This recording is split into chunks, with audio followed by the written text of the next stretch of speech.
कहानी की शुरुआत होती है पुराने दशक के एक सिटी से। इसी सिटी में रहती थी एक लड़की अलाइजा।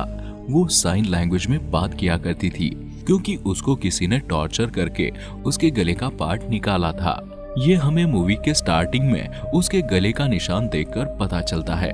इस वजह से वो बोल नहीं सकती थी, लेकिन उसका दिल हर धड़कन सुनता था। अलाइजा की जिंदगी बहुत साधारण थी, हर सुबह एक जैसी। वो इस दुनिया में अकेली थी क्योंकि उसका कोई परिवार नहीं होता।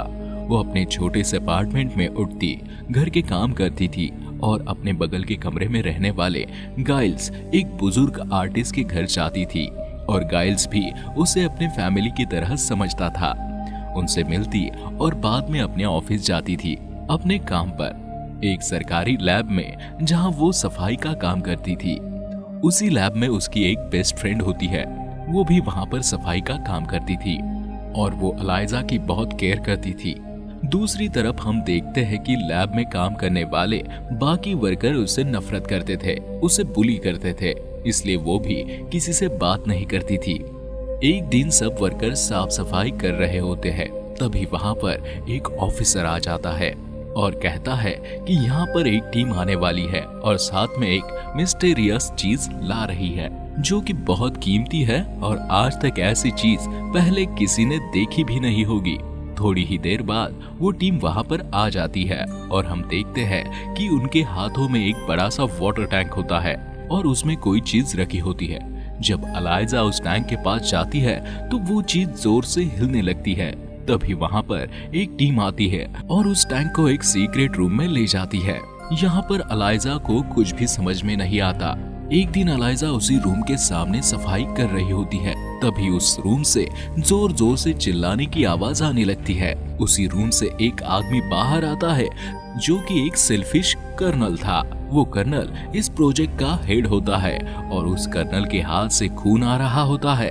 वो दर्द के कारण घुटनों पर बैठ जाता है। तभी वहां पर एक डॉक्टर की टीम आती है और वो टीम कर्नल को ले जाती है। अलाइजा और उसके दोस्त को उस सीक्रेट रूम की सफाई करने के लिए बोला जाता है। जब वो दोनों अंदर जाती है तो देखती है कि वहां पर खून पड़ा हुआ है और उस कर्नल की कटी हुई उंगलियां भी पड़ी होती है। अलाइजा उस उंगलियों को एक बैग में रख देती है और यही वो जगह थी जहां अलाइजा की जिंदगी हमेशा के लिए बदलने वाली थी। उसी रूम में पानी के एक बड़े टैंक में बंद वो क्रिएचर शैडोज में छिपा था। जब अलाइजा उस टैंक के पास जाती है तब वो उसके पास आता है। पहली बार अलाइजा ने उसे देखा था। उस क्रिएचर के इंसानों जैसे 2 हाथ और पैर होते हैं। जब अलाइजा इस टैंक पर हाथ रखती है तो वो क्रिएचर भी उस जगह हाथ रखता है। तभी वहां पर अलाइजा की फ्रेंड और एक आदमी आता है। उन्हें देखकर क्रिएचर घबराकर फिर से पानी में छुप जाता है। अलाइजा को अब पता चलता है कि आखिर उस टैंक में क्या है, इसलिए वो दूसरे दिन लंच के टाइम उसी रूम में जाती है। उसी रूम में एक बहुत बड़ा पानी का पूल होता है और उसी पूल में उस क्रिएचर को रखा था। अलाइजा पूल के पास बैठती है और एक अंडा निकालकर एक चम्मच से उस पर मारकर आवाज करती थी। उस आवाज को सुनकर वो क्रिएचर पानी के ऊपर थोड़ा सा सर निकालकर अलाइजा को देखता है। अलाइजा अंडा छीलकर उसको देने की कोशिश करती है, लेकिन वो क्रिएचर उससे डरकर पीछे हो जाता है। अब अलाइजा उस अंडे को वॉल पर रखकर पीछे को जाती है। तब वो क्रिएचर उस अंडे को लेकर फिर से पानी में चला जाता है। अलाइजा भी उस रूम से बाहर आ जाती है। तभी उसे और उसकी फ्रेंड को कर्नल बुलाता था जिसकी उंगलियां कटी थी। वो कहता है कि तुम्हारी ड्यूटी सिर्फ उस रूम को साफ करने की है और साफ होने के बाद उस रूम से बाहर आ जाना, क्योंकि उस रूम में रखा हुआ क्रिएचर बहुत खतरनाक और डरावना है, इसलिए तुम भी उस क्रिएचर से दूर रहो। पर अलाइजा उसकी बात नहीं मानती और अगले दिन फिर से लंच टाइम में उसके पास जाती है और साथ में वो एक म्यूजिक सिस्टम भी ले जाती है ताकि उसकी आवाज सुनकर वो क्रिएचर बाहर आ जाए। और साथ में वो एक अंडा भी वॉल पर रख देती है और खुद भी खाने लगती है। म्यूजिक सुनकर क्रिएचर पानी से थोड़ा बाहर आ जाता है और अंडा खाता है और धीरे धीरे वो एक दूसरे से इशारों में बातें करने लगते हैं। दोनों के बीच एक भाषा बन गई, एक ऐसी भाषा जो आवाज से नहीं दिल से निकलती थी। अलाइजा रोज उससे मिलने के लिए लंच टाइम पर आती और इशारों में बातें करते धीरे धीरे उन दोनों में अच्छी दोस्ती हो जाती है। अलाइजा को इस बात से कुछ फर्क नहीं पड़ता कि उसका दोस्त एक क्रिएचर है, क्योंकि वो उसे अपना दोस्त बनाकर बहुत खुश होती है। एक दिन वो दोनों एक दूसरे से बात कर रहे होते हैं, तभी वहाँ पर एक साइंटिस्ट आ जाता है जो उस क्रिएचर पर रिसर्च कर रहा होता है, और वो छिपकर उन दोनों को बात करते हुए देखता है। उसे लगता है कि उस क्रिएचर और अलाइजा का कुछ कनेक्शन बन गया है, इसलिए वो सब देखकर कुछ देखा नहीं ऐसा दिखाता है। वो साइंटिस्ट अमेरिका का ऑफिसर होता है और साथ में जर्मनी कंट्री का जासूस भी होता है, क्योंकि उस समय में दोनों देश में कोल्ड वॉर चल रहा होता है और दोनों देश एक दूसरे के कंट्री पर नजर रखे हुए होते हैं। अगले दिन अलाइजा उस क्रिएचर से मिलने जाती है, तब वो देखती है कि उस क्रिएचर को बहुत बेदर्दी से पीटा गया था, उसके बॉडी से खून आ रहा होता है। ये देखकर उसे उस पर तरस आता है और बुरा भी लगता है। तभी वहाँ पर कोई आ जाता है, इसलिए वो जल्दी से छिप जाती है और देखती है कि वहाँ पर और कोई नहीं, वो कर्नल आया हुआ है। जैसे हर कहानी में एक अंधेरा होता है, यहाँ वो अंधेरा था रिचर्ड स्ट्रिकलैंड, यानी कि वो कर्नल, लैब का सुरक्षा अधिकारी, एक ऐसा आदमी जो मानता था कि इंसान ही सबसे श्रेष्ठ प्राणी है। उसके लिए वो क्रिएचर बस एक ऑब्जेक्ट था। वो उस क्रिएचर से बहुत ज्यादा नफरत करता है। उस पुल के पास एक इलेक्ट्रिक रॉड होती है, वो रॉड उठाकर कर्नल उसे इलेक्ट्रिक शॉक देता है। इसके बाद वहाँ पर जनरल आता है और कहता है कि मुझे लगा था कि वो क्रिएचर बहुत छोटा होगा, पर ये तो बहुत बड़ा है। कर्नल उसे कहता है कि अमेज़न के लोग उसे अपना देवता मानते हैं, हमें इस क्रिएचर को और अच्छे से जानना होगा और इसके लिए हमें उसे मारना होगा, क्योंकि इसे मारे बिना हम इस पर रिसर्च नहीं कर सकते। पर तभी साइंटिस्ट कहता है कि हमें इसे मारने के बजाय हमें इस पर और रिसर्च करनी चाहिए, क्योंकि क्रिएचर 2 जगह से सांस लेता है। अगर हमने जल्द से जल्द इसे पानी में वापस नहीं डाला तो ये बहुत जल्द मर जाएगा। पर कर्नल उसकी बात नहीं सुनता। बहुत कोशिशों के बाद वो उसे पानी में डाल देते हैं। साइंटिस्ट जनरल से कहता है कि हमें इसे नहीं मारना चाहिए, पर जनरल उल्टा उसे ही डांटने लगता है और कहता है कि मेरे पास सभी राइट्स है, मैं इसके साथ कुछ भी कर सकता हूँ। और जनरल कर्नल से कहता है कि इस गंदे क्रिएचर को जल्दी से मार डालो, इससे हमें ये पता चले कि आखिर ये चीज है क्या।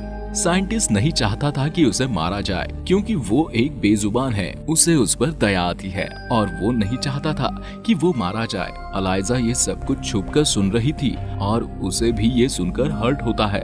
उसे क्रिएचर में अपना प्रतिबिंब दिखता है। वो भी म्यूट थी, सोसाइटी के लिए अलग थी, उसे भी समझा नहीं जाता था और शायद इसलिए वो उसे समझ पाई। जैसे 2 अधूरी आत्माएं एक दूसरे को पहचान लेती है।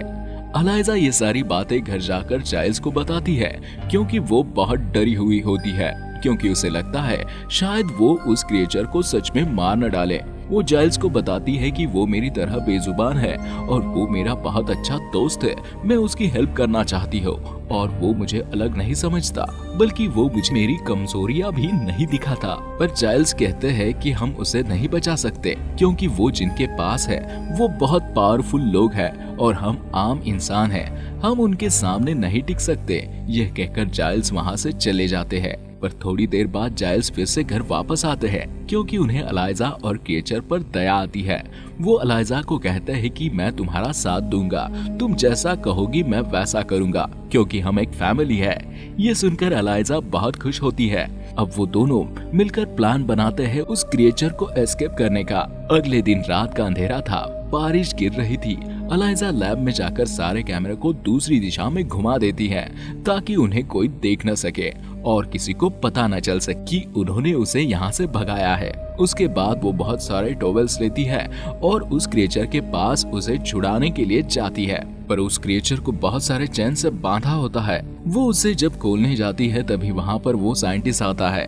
उसे देखकर अलाइजा डर जाती है, लेकिन साइंटिस्ट उस क्रिएचर को बचाना चाहता है, इसलिए वो उसे उस चैन की चाबियां देता है। अलाइजा लॉक खोलती है। अब अलाइजा उस क्रिएचर को एक टोलियो से भरे हुए कार्ट में छिपा देती है और टनल से बाहर निकलने लगती है। तभी अलाइजा की लैब वाली फ्रेंड को पता चल जाता है कि अलाइजा क्या कर रही है, इसलिए वो उसे रोकती है और कहती है कि तुम ऐसा मत करो। अलाइजा उसे समझाती है कि अगर हमने इसे यहाँ पर रखा तो वो लोग उसे मार डालेंगे। ये सुनकर उसकी दोस्त उसकी हेल्प करने लगती है और वो दोनों मिलकर उसे बाहर निकालने लगते हैं। लैब के बाहर जाइल्स लैब के अंदर जाने की कोशिश करते हैं, लेकिन गार्ड उन्हें अंदर नहीं जाने देता। उनको लगता है कि वो जो कार्ड दिखा रहे हैं वो फेक है, लेकिन सही वक्त पर वो साइंटिस्ट वहाँ पर आ जाता है और गार्ड्स को बेहोश कर देता है और आखिरकार वो सब लोग उस क्रिएचर को बाहर निकालने में कामयाब हो जाते हैं।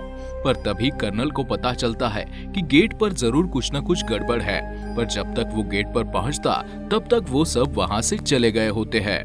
अलाइजा उसे अपने घर ले आई और अपने बाथटब में पानी भरकर उसे बाथटब में जाने के लिए कहती है, क्योंकि वो क्रिएचर पानी के बगैर जिंदा नहीं रह सकता। वो सोचती है कि उस क्रिएचर को वो 10 तारीख को समंदर में छोड़ने जाएगी, क्योंकि वो दिन बारिश के थे, इसलिए वो बारिश में सरवाइव कर सकता है। समुंदर के पास पहुंचने तक अगले दिन अलाइजा काम पर जाती है, क्योंकि किसी को शक न हो कि उस क्रिएचर को अलाइजा ने भगाया है। घर पर जाइल्स उस क्रिएचर का ख्याल रख रहे होते हैं, पर उसी दौरान उनकी आंख लगती है। तभी वो क्रिएचर बाहर आता है और उनकी बिल्ली को मारकर खाने लगता है। जाइल्स की आंख खुलती है और वो उसे ये करने से रोकने जाते हैं, पर वो वहाँ से भाग जाता है। लेकिन इसी बीच जाइल्स के हाथ को इंजर्ड कर देता है। अलाइजा घर वापस आती है तो देखती है कि क्रिएचर अब वहाँ पर नहीं है और जाइल्स के हाथ पर चोट लगी है, पर जाइल्स उसे कहता है कि उसकी कोई गलती नहीं है, वो डर गया था, उसे जाकर वापस लाओ। अलाइजा ऐसा ही करती है, उसे ढूंढकर वापस ले आती है। घर आकर क्रिएचर को अपने किए पर शर्मिंदगी होती है। वो जाकर जाइल्स के सर पर हाथ रखता है और जाइल्स को कहता है कि तुम भी मेरे सर पर हाथ रखो। जाइल्स वैसा ही करते हैं। अगले दिन जाइल्स देखते हैं कि उनकी चोट ठीक हो गई है और उनके सर पर बाल आना शुरू हो गए हैं। ये देखकर उन्हें बहुत खुशी होती है। कुछ दिनों के बाद अलाइजा और क्रिएचर की दोस्ती प्यार में बदल जाती है। वो एक दूसरे से बहुत प्यार करने लगते हैं और वो बहुत करीब आ चुके हैं। बाद में हम देखते हैं कि जनरल कर्नल से कहता है कि अगर तुम उस क्रिएचर को नहीं ढूंढा तो तुम्हारी प्रोफेशनल और पर्सनल लाइफ दोनों खराब हो जाएगी। ये सुनकर कर्नल बहुत परेशान हो जाते हैं। कर्नल को साइंटिस्ट पर शक होता है। उसे लगता है उसने ही उस क्रिएचर को भगाया होगा, क्योंकि वो जानता था कि साइंटिस्ट नहीं चाहता था कि वो क्रिएचर मारा जाए। इसलिए कर्नल उसके घर के पास जाता है और देखते हैं कि साइंटिस्ट पर कोई 2 लोग गोली चला रहे हैं। वो देखकर कर्नल उसे बचा लेता है। कर्नल को पता चलता है कि साइंटिस्ट जर्मनी के एजेंट है, क्योंकि वो उसी लैंग्वेज में बात कर रहे होते हैं। कर्नल उसे धमकाता है कि मुझे जल्दी बताओ कि वो क्रिएचर किसके पास है, पर साइंटिस्ट उसे कुछ नहीं बताता। पर कर्नल ये पता लगाने के लिए उसे टॉर्चर करने लगता है। तभी साइंटिस्ट उसे बताता है कि वो एक क्लीनर है। ये कहकर साइंटिस्ट वहाँ पर ही मर जाता है। क्लीनर सुनकर कर्नल को अलाइजा के दोस्त पर शक होता है, क्योंकि वो दोनों वहीं पर सफाई करती थी। इसलिए वो अलाइजा के फ्रेंड के घर जाता है और उससे पूछता है कि वो क्रिएचर कहाँ पर है, लेकिन वो उसे कुछ नहीं बताती। वो कहती है कि मुझे इसके बारे में कुछ नहीं पता, लेकिन वहाँ पर उसका पति होता है जो उसे सब कुछ बता देता है। वो उसे कहता है कि वो क्रिएचर अलाइजा के घर पर है, मैंने उन दोनों को बात करते हुए सुना है।